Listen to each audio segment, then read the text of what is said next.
हैदराबाद में पड़ी कुंफू पांड्या को उल्टी किक, एसआरएच के आगे पड़ा उल्टा दांव, निकल गई चीख। हार्दिक पांड्या की कप्तानी पर अब उठ रहे सवाल, खुद के परफॉर्मेंस से भी नहीं दिखा पाए कमाल। इस बॉलर को डेब्यू करवाकर हो गई बड़ी भूल, क्लासेन के आगे बुमराह भी हुए गुमराह। इस साल इंडियन प्रीमियर लीग में मुंबई की फ्रेंचाइजी को अपने नए कप्तान से बड़ी उम्मीदें थी, तभी तो 5 बार के आईपीएल चैंपियन कप्तान की मुंबई ने बलि दे दी और बुला लिया गुजरात के कप्तान हार्दिक पांड्या को अपनी टीम में। इस पर कंट्रोवर्सी भी खूब हुई, लेकिन मुंबई का मैनेजमेंट पांड्या के पीछे अड़िग रहा। उन्हें पांड्या की काबिलियत पर पूरा भरोसा था। फिर वो लम्हा भी आया जब हार्दिक पांड्या का असल इम्तिहान शुरू हुआ। पहले मैच में मुंबई इंडियंस पांड्या की एक्स टीम गुजरात के हाथों मात खा गई। यह मुकाबला कांटे का रहा। यहाँ अपनी पुरानी टीम से पांड्या की टीम की हार हुई। फिर मुंबई का कारवां हैदराबाद पहुंचा। उम्मीद तो थी कि यहाँ मुंबई की जीत की तलाश खत्म होगी, लेकिन यहाँ वो हुआ जो आईपीएल के इतिहास में अब तक नहीं हुआ था। सबसे पहले तो इस मुकाबले में आईपीएल हिस्ट्री की सबसे तेज तर्रार 50 देखने को मिली। फिर वो घड़ी भी आई जब आईपीएल के इतिहास का सबसे बड़ा स्कोर सनराइजर्स हैदराबाद ने बनाया, जिसने मुंबई इंडियंस के बॉलर्स की धज्जियां उड़ा कर रख दी। यहाँ पांड्या की कप्तानी पर सवाल जरूर उठ रहे हैं, क्योंकि ऐसा साफ देखकर लग रहा है कि इस पिच पर उन्होंने अपने गेंदबाजों का सही तरीके से इस्तेमाल नहीं किया, खासकर मुंबई के star fast bowler Jasprit Bumrah का। खुद हार्दिक पांड्या का भी परफॉर्मेंस कुछ खास नहीं रहा। जब उनकी बैटिंग की बारी आई तो वो फेल हो गए। हार्दिक ने गेंदबाजी की शुरुआत नए खिलाड़ी और डेब्यू कर रहे क्वेना मफाका से कराई। साउथ अफ्रीका के युवा खिलाड़ी का यह पहला आईपीएल मैच था। मफाका की जमकर धुनाई हुए। दूसरा ओवर करने खुद हार्दिक पांड्या आए।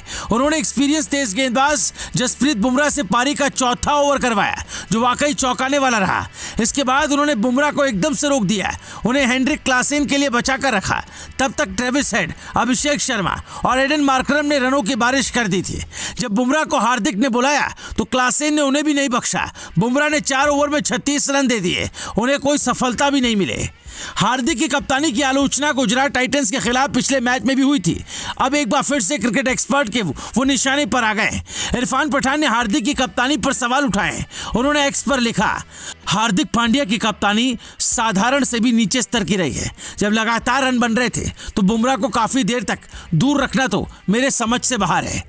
अब बात करते हैं पांड्या की बतौर कप्तान टीम सिलेक्शन पर और टॉस जीतने के बाद उनके फैसले पर। सबसे पहले तो बैटिंग पैराडाइज विकेट पर टॉस जीतकर उन्होंने सनराइजर्स को पहले बैटिंग का मौका दिया, जबकि कितना भी विकेट बैटिंग को सूट करे, अगर एक बार बड़ा स्कोर खड़ा हो गया तो चेस करने में बैट्समैन हमेशा ही प्रेशर में रहता है। यहाँ उनसे बड़ी चूक हो गए। फिर अगर टीम सिलेक्शन पर बात करें तो एमआई के कप्तान हार्दिक पांड्या ने 17 साल के खिलाड़ी को प्लेइंग 11 में शामिल किया था। इस खिलाड़ी को प्लेइंग 11 में शामिल करना हार्दिक पांड्या को काफी भारी पड़ गया। उन्होंने साउथ अफ्रीका के तेज गेंदबाज क्वेन मफाका को आईपीएल में डेब्यू करने का मौका दिया था, वो भी इस वक्त जब पिच बॉलर्स की कब्रगाह नजर आ रही थी। जाहिर है 17 साल का ये गेंदबाज भी भारी दबाव में था और उसका डेब्यू किसी लिहाज से अच्छा नहीं रहा।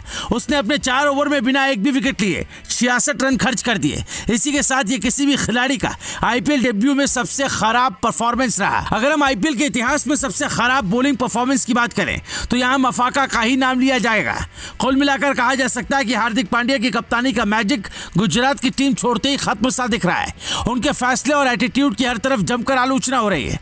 खुद पांड्या के परफॉर्मेंस की बात करें तो बॉलिंग में 4 ओवर किए और 46 रन लुटाकर महज 1 विकेट हासिल की। फिर जब बारी बैटिंग की आई तो 24 रन बनाने में उन्होंने 20 गेंदें ली, जो किसी लिहाज से बैटिंग वाली विकेट पर सूट तो नहीं करता। ऐसे में अगर हार्दिक पांड्या अपने आने वाले मुकाबले में भी ऐसी गलती करते रहे तो उनके लिए और मुंबई की टीम के लिए इस बार का सफर तो कांटों भरा हो सकता है। Bureau report, Bharat positive.